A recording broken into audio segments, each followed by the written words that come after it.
I've always been skeptical of those true horror stories floating around on the internet, the ones you find on Reddit's Let's Not Meet thread or whispered across campfires like sacred warnings.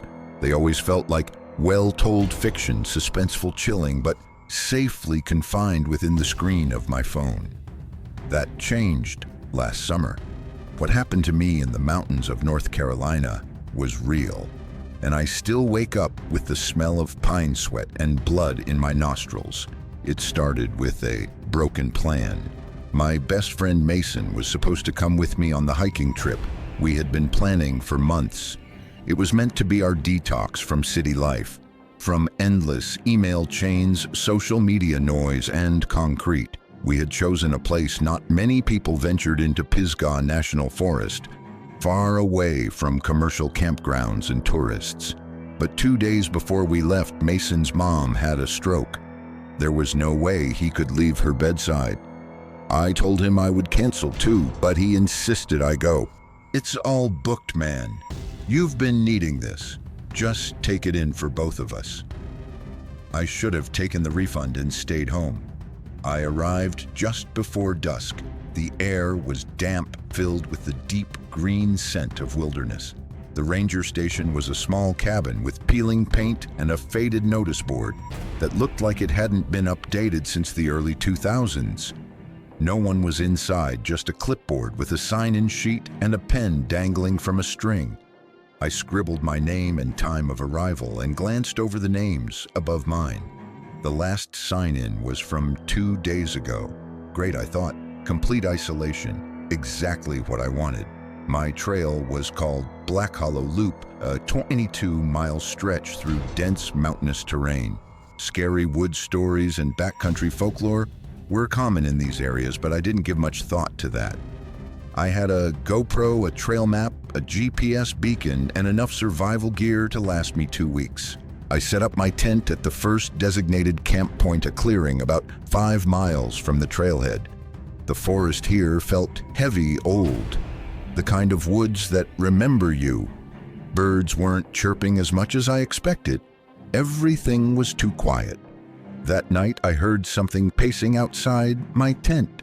I was zipped up tight, lying flat in my sleeping bag, with my knife gripped in one hand and a flashlight in the other. The steps were slow, deliberate, like someone trying to walk without making noise, which, ironically, made it worse.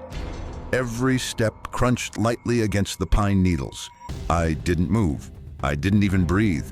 I had read true creepy stories about bears or coyotes in these parts, but this wasn't an animal. The sound had a pattern: 3 steps, pause, 3 steps, pause, and then breathing.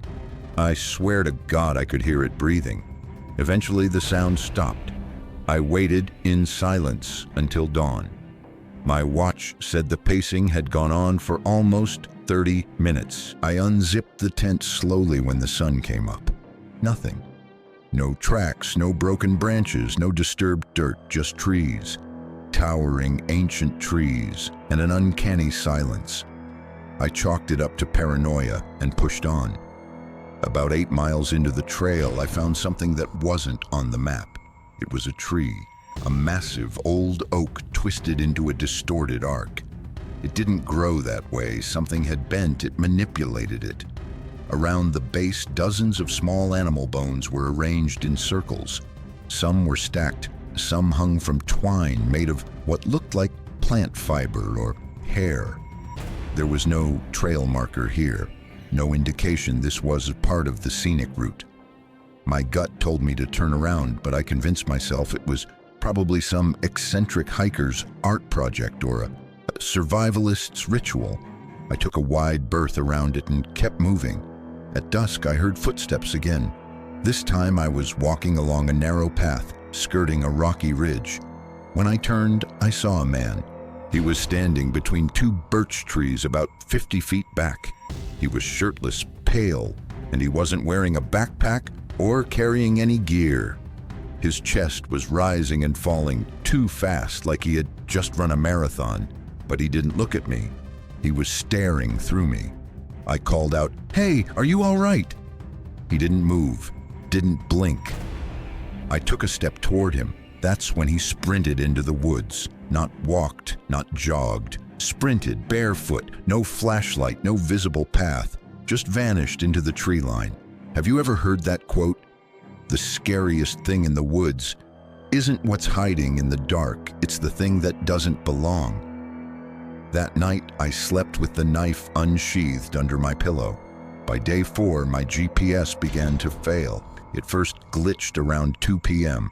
I noticed my position wasn't updating. I rebooted it, recalibrated, but it kept looping the same location. Then I saw it, again, the twisted oak tree from before. Impossible. I had hiked 20 miles in a consistent direction. I had crossed streams, climbed elevation, and passed landmarks I remembered. But somehow I had looped back.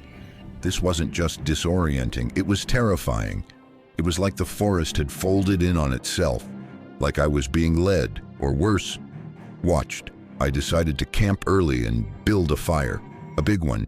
I stayed up all night. The forest didn't sleep with me. There were whispers, not voices, whispers, like breath over leaves carried by the wind in a tongue I couldn't understand. The next day, I stumbled onto something that still haunts my dreams. It was a pit, about 6 feet wide, circular, and lined with carved stones. Around it were dozens of handprints painted in red, some fresh, some fading. In the center of the pit was a bundle of cloth tied tightly with vines. It was moving. I don't know what came over me, but I stepped forward and untied it. Inside was a doll made of human hair teeth and small bones. Eyes crafted from polished stones stared back at me. There were carvings on its arms in some language I couldn't place. I dropped it and ran until my lungs burned, until my knees gave out, until I collapsed beside a cold stream sobbing into the moss. I wasn't alone in the forest. Something was following me, something that didn't like that I found its doll. I don't remember how long I lay there by the stream. Time lost meaning. The trees above me swayed like they were breathing inhale with the wind, exhale with the rustling leaves. At some point, I must have passed out. When I opened my eyes, the sun was sinking again, bleeding into the horizon like an open wound. My legs were stiff, trembling. My lips were dry and cracked. I needed to get out. I pulled out my GPS again. Still stuck. I tried my phone, knowing full well there was no signal. It had 3% battery, no bars. Just the dim comfort of the lock screen, me and Mason, grinning like idiots before the trip began. That version of me felt like a stranger now. I took out my paper map, unfolded it, traced my route with a shaking finger. Everything looked so obvious on paper. Landmarks, loops, elevation lines, but none of it helped me anymore. The forest didn't match the map. It was like I had stepped into a different version of the world, a wilderness, stitched together by something ancient and cruel, something that fed on disorientation. The whispers came back that night. I had tried hiking until it got too dark to see. I didn't want to stop, but my knees buckled beneath me. I made camp in a shallow ravine, surrounded by heavy brush, figuring the coverage would give me a sense of security. It didn't. The firewood hissed in the flame as I boiled the last of my clean water, and then I heard it again, soft, unintelligible murmurs moving with the wind, sometimes behind me, sometimes above, sometimes right next to my ear, as if the darkness was breathing secrets into my skull. Every hair on my body stood up. I covered my ears shut, my eyes curled into a ball, but it didn't help. At one point, I swear I felt a hand touch the back of my neck. When I whipped around, nothing was there. Only the firelight dancing like it was mocking me. Sleep didn't come that night. It never would again, not the same way. I packed up at dawn without eating. I didn't feel hunger anymore, just a raw electric need to get out of this place, to run even if I didn't know the direction. I figured I'd find the river I crossed on day 1 and follow it downstream. Maybe I'd hit a ranger station or a road or even another hiker. But the river was gone. Where I was certain I'd crossed a clear, shallow stream on my first day, there was now a gaping trench of bone-dry mud and dead leaves. The rocks were the same, the curve of the trail familiar, but no water. Just silence. I screamed. Not a call for help, not even a sound of anger. It was pure despair, the kind of scream that comes from something inside you breaking for the first time. That's when I heard someone scream back, not an echo, not a coyote, a voice, human, male, in pain. It came from somewhere deeper in the forest, past a row of tall pines that seemed to lean slightly inward, forming a path. Against every instinct in my body, I followed it. Each step felt heavier than the last, like gravity thickened the farther I walked. The trees grew closer, darker, until they blocked out most of the daylight. I had to use my flashlight, even though it was barely past noon. I followed the scream to a clearing, and there he was, the man I saw earlier, shirtless, pale, kneeling in the dirt with his back to me. But now he was covered in cuts. Deep gashes ran down his spine like claw marks. His head hung low, and he was muttering something, no chanting. The words weren't English. They weren't any language I'd ever heard. They sounded wrong, like the syllables were borrowed from something too old for human mouths. I should have left, but I stepped closer. He stopped chanting and raised his head slowly, deliberately. I froze. The light from my flashlight shook in my hand. His eyes were black, not just dark, completely black, no whites, no pupils, just voids. And his mouth, oh God, it stretched into a smile too wide for his face. Cracked at the corners, bloody. He whispered something, and I think it was my name. I turned and ran. Branches tore at my arms and face as I barreled through the undergrowth. I didn't care. I didn't look back. I don't know how long I ran, but when I finally collapsed, my chest was burning and my legs wouldn't move anymore. And that's when I saw the ranger. At least, that's what I thought he was.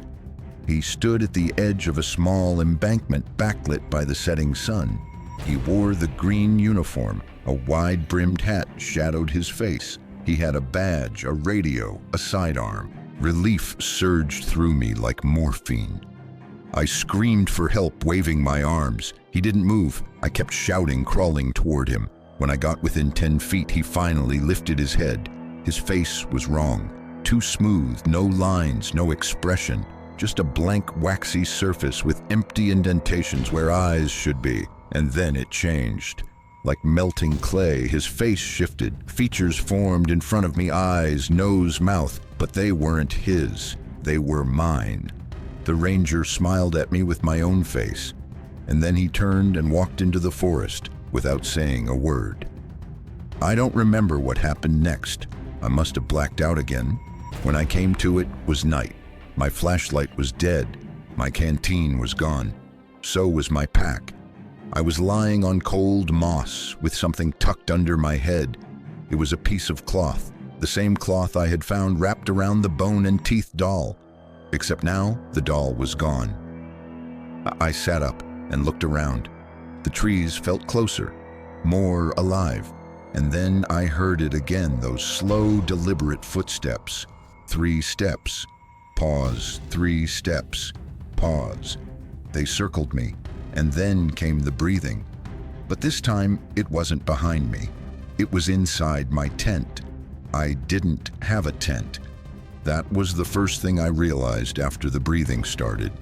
There was no nylon fabric around me, no zippers, no poles, nothing. I hadn't set up a tent the night before I'd collapsed in the open woods. Like an injured animal, and the idea of shelter had been a dream my mind invented for survival. And yet, the breathing was inside something, around me, above me.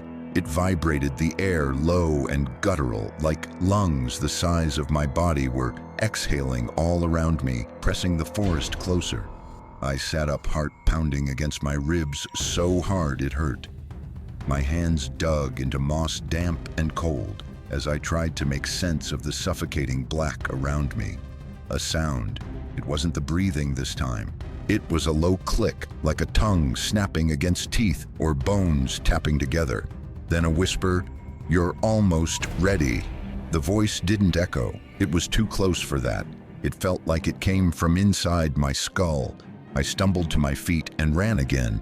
I didn't even know which direction I went. I just moved. My legs burned, my feet throbbed. I tripped and fell again and again, but I didn't stop because the voice followed me. Not shouting, not chasing, just repeating itself like a prophecy I didn't want fulfilled. "You're almost ready." I don't know how long I ran, but eventually I came upon something man-made, a fire watch tower. It stood crookedly in the middle of a clearing I didn't remember passing on any map. The base was rusted, one leg sinking into the dirt like it was being swallowed, but the stairs looked climbable. I didn't hesitate. Each step groaned under my weight, threatening to snap. Halfway up, I looked over the railing and saw the forest stretching endlessly in every direction, except it didn't look right. The trees weren't spaced naturally. They were in spirals, concentric rings, as if someone had planted them deliberately to form a maze. No, not someone. Something. When I reached the top, I found an old cabin platform with a half-rotted floor and shattered windows. Inside was a desk, a rusted radio, and a mattress stained black with age, and something worse.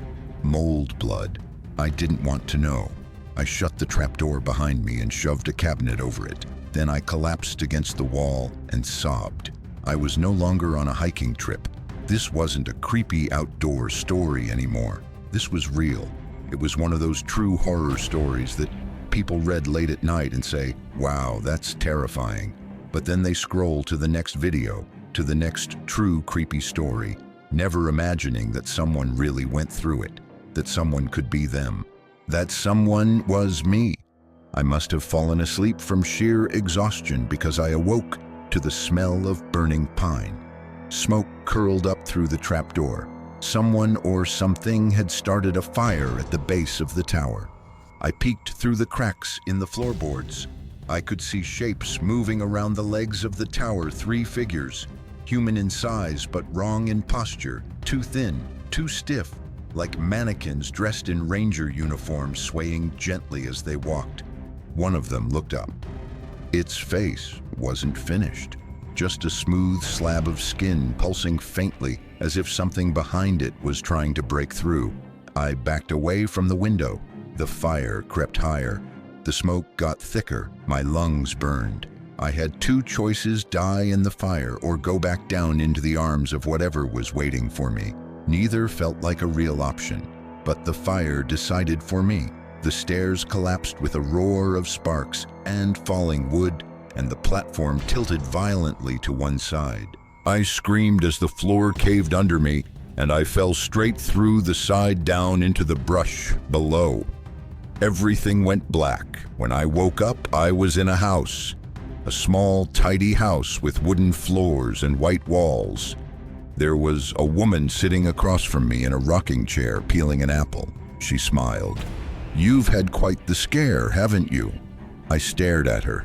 My body ached. My wrists were bandaged. I couldn't speak. My throat felt like it had been scraped raw.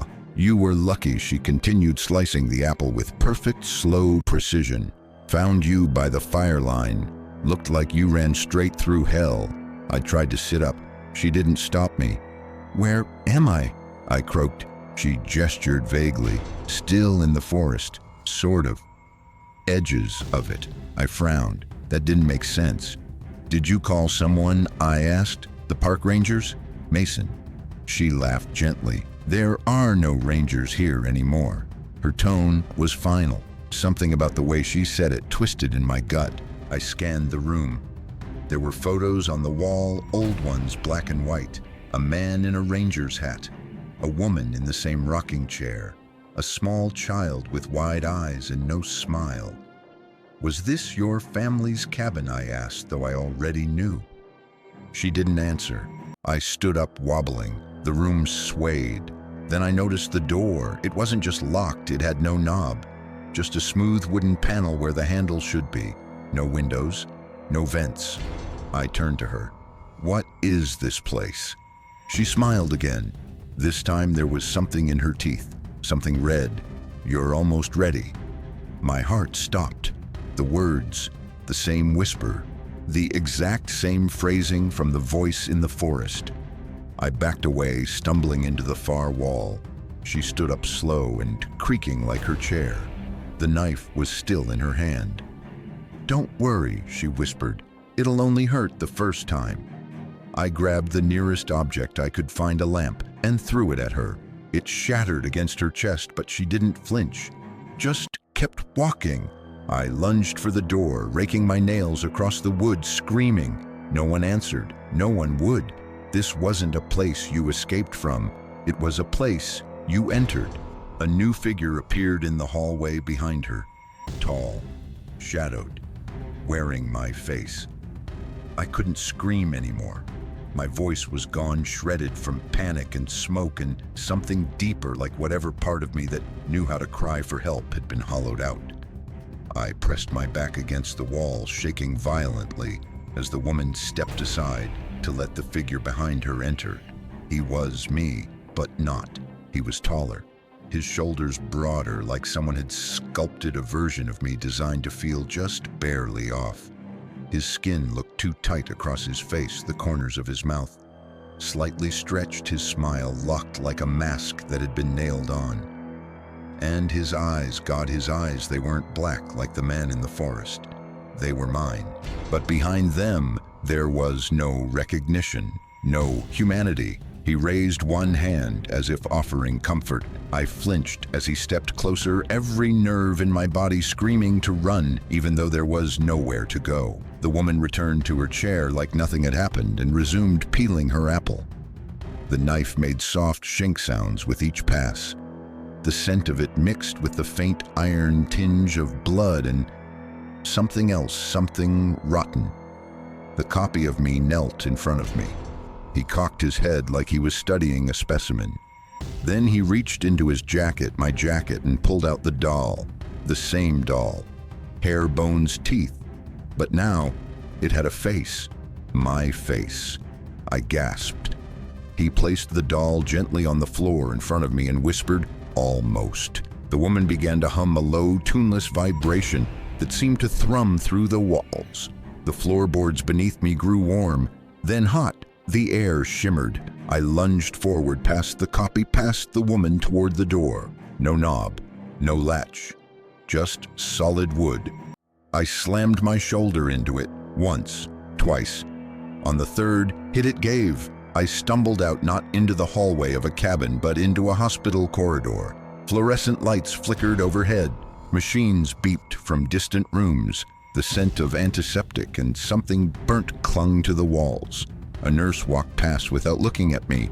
I turned to her, tried to speak, but the words wouldn't come. She didn't react, just kept walking. I turned again. The hallway was empty. The cabin was gone. The door I came through had vanished, replaced by a wall of white tile. I stumbled forward, adrenaline surging through my system. My heart felt like it would burst from my chest. I rounded a corner and found a row of body bags lined against the wall. 6 of them, identical, motionless. One unzipped itself. My knees buckled. Inside wasn't a body. It was a mirror.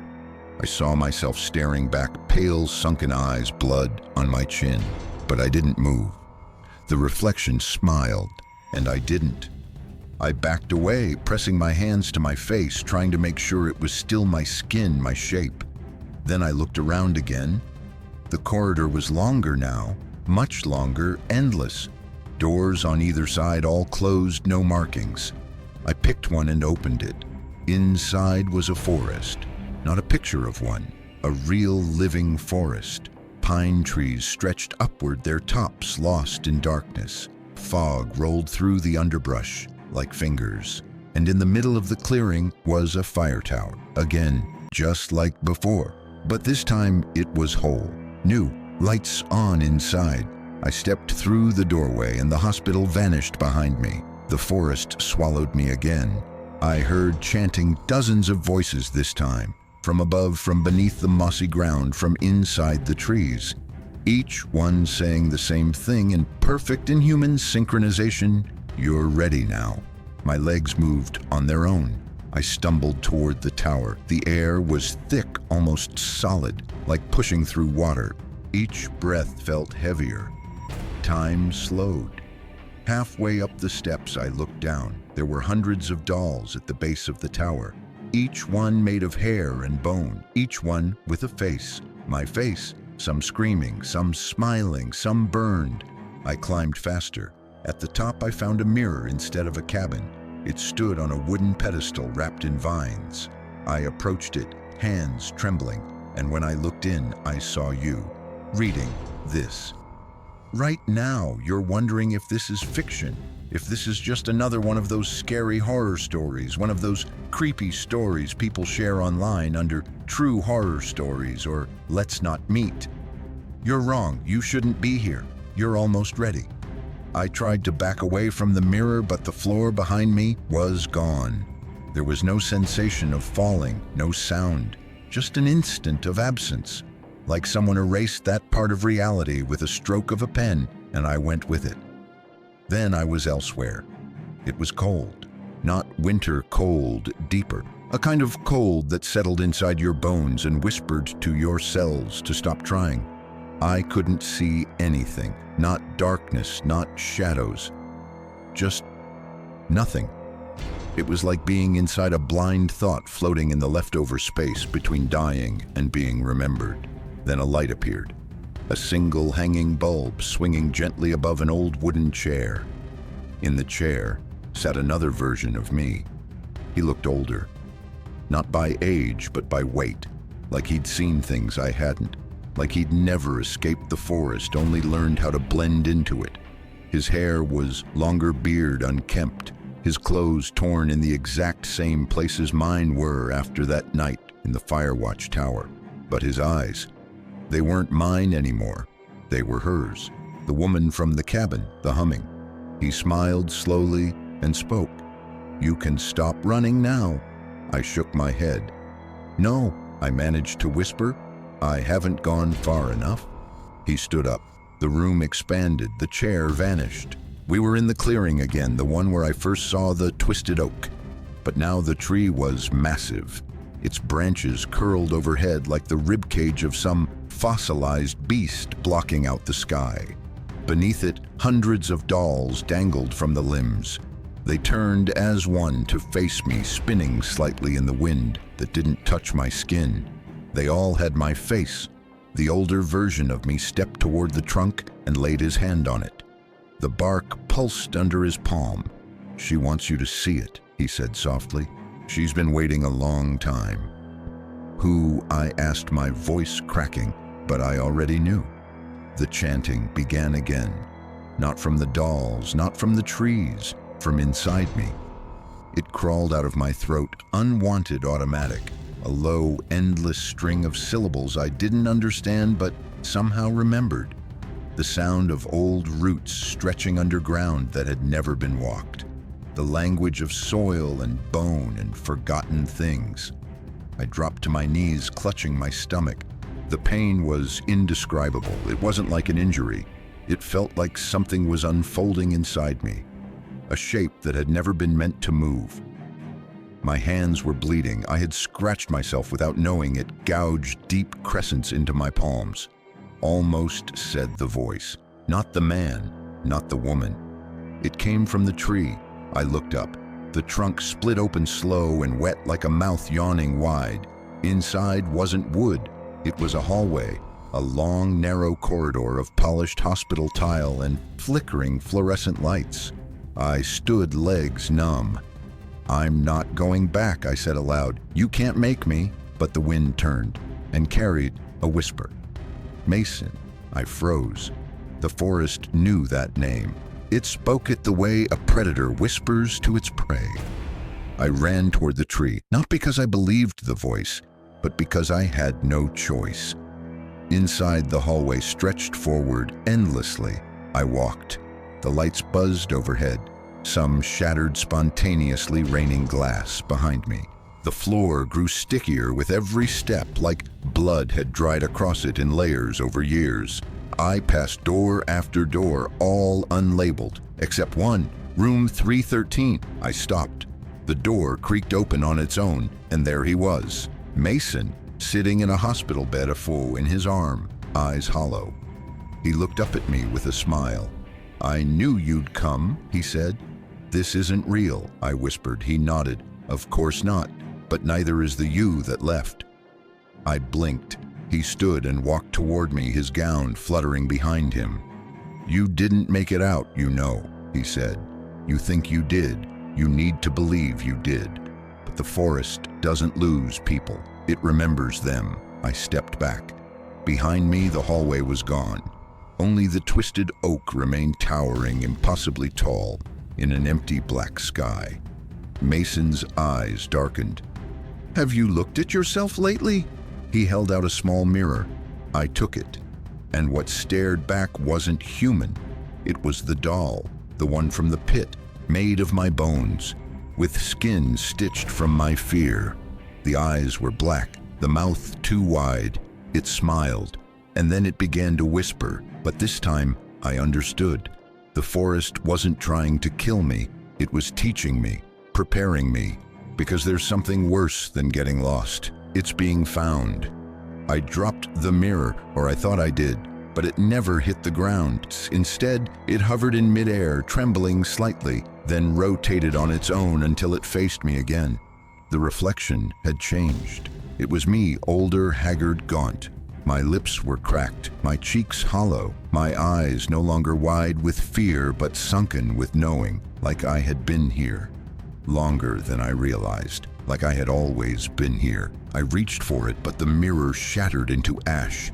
A soft wind carried the dust upward where it disappeared into the canopy of the forest, if it was still a forest. The world around me rippled like a pond disturbed by breath. Then came the voice. Not a whisper this time. A welcome. You're home now. The oak tree pulsed behind me, its bark shifting and twitching like it was breathing. The dolls swayed in rhythm. They didn't look like me anymore. They looked like all the people I had ever loved. Mason, my mother, that woman from the first apartment I rented after college, even the barista from the cafe I used to visit every Thursday, always offering a smile I took for granted. Their faces were frozen in that same wide, cracked smile. I fell to my knees. There was no escaping this place, not because it was a trap, but because it was me. I had been here long before I stepped into the woods. In every ignored instinct, every late-night echo, I brushed off every shadow I dismissed as stress or sleep deprivation. This place had waited. You see, some true horror stories aren't about ghosts or monsters in the woods. Some are about recognition, about looking too deep into yourself and finding that the real nightmare was always hiding behind your own face. When they found my body weeks later, the rangers said I must have gotten lost and died of exposure. But they didn't explain how I was still warm, or why my eyes had turned black, or why etched into the bark of the nearest tree were the words, "You're ready now." They buried me under a new marker, but the forest never forgets, and neither will you. Because if you've read this far, if you've seen what I've seen, you're already hearing it too, aren't you? The breathing, the footsteps, the voice that says, "You're next." The end.